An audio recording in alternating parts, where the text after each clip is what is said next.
Welcome to a new week. Welcome to a new frontier. Man, you probably got a whole bunch of stuff lined up this week, but I'm here to tell you that, you can do it. I know. It looks like it's going to be rough. It looks like it's going to be unmanageable.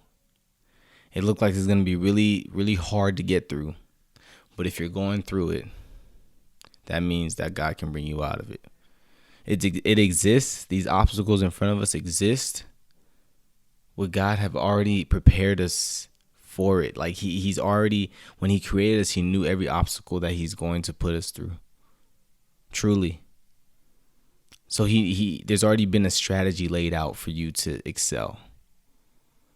There's already been like some type of blueprint for you to follow that will bring you out of anything that you're in. Whether it's a hard decision that you have to make, whether it's people that you have to maneuver around, whether it's something at your job, whether it's school and stress, whatever it is, whether it's just college, whether it's just high school, whatever it is, God knew you were going to go through what you're going through right now, and he can bring you out of it. He already had a plan to bring you out of it.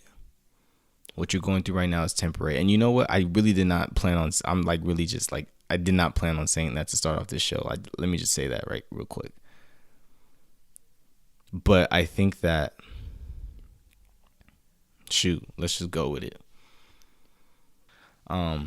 But I'm not gonna lie. Life's been really hard.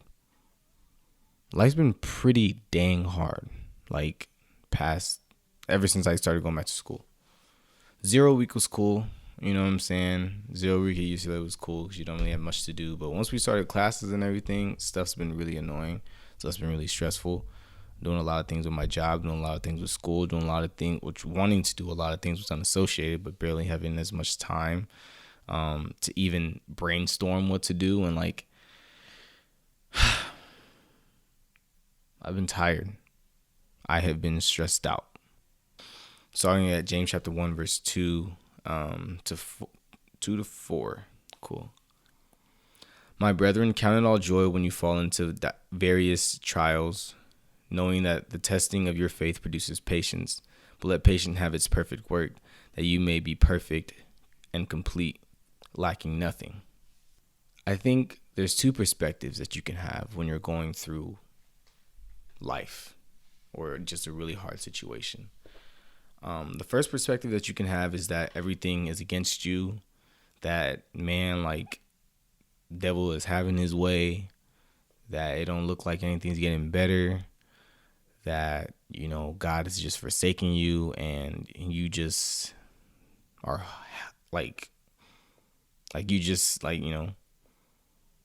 going through it and it hurts and you're slowly dying, you're slowly being killed.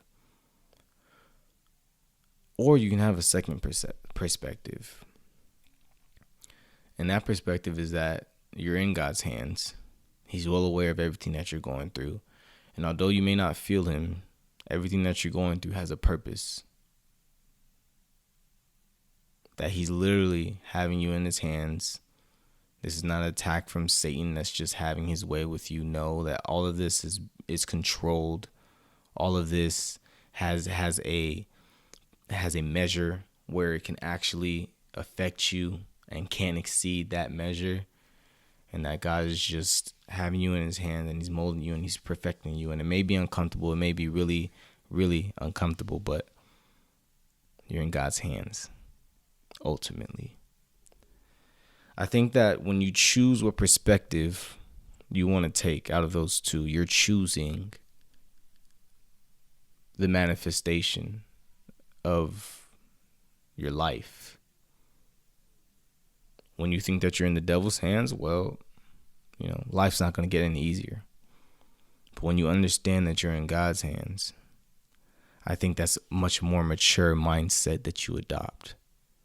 Anybody watch X-Men?